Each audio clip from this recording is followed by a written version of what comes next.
because there aren't that many shows for people of color, any representation is not going to be right for everyone. Hi, I'm Devair Jeffries. I am a second year PhD student in theater studies, and I have a performance background. I specifically look at, in my research now, African American theater, and a lot of times I look at women. There are not a lot of people of color on stage, on TV, film, stage performance. It's just very limiting. And so that also presents a big pressure on the stories that are told because there aren't enough. And so then shows and movies and theater representations are limiting because there's so much pressure on that one show of how am I going to represent this whole entire group of people when it's not fair. Because there is no one Black experience, Mexican experience, whatever. There are a lot of different experiences for those people of color, and a lot of times they're derogatory, which makes the larger scope or larger area of people think that there are certain ways to represent people, which is not fair.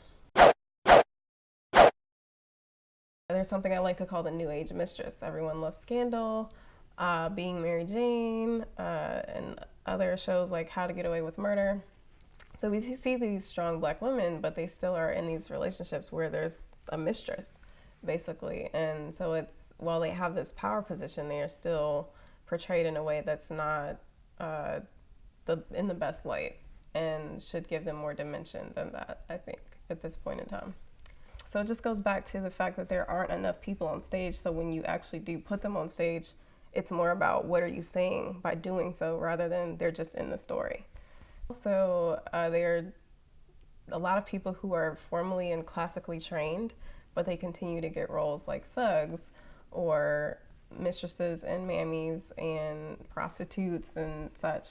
So for instance, Halle Berry got an Oscar for Monsters Ball, where she basically becomes the mistress of this white man who actually executed her husband. So it's even more dimension to that. And Lupita Nyong'o won for playing a slave in 12 Years a Slave.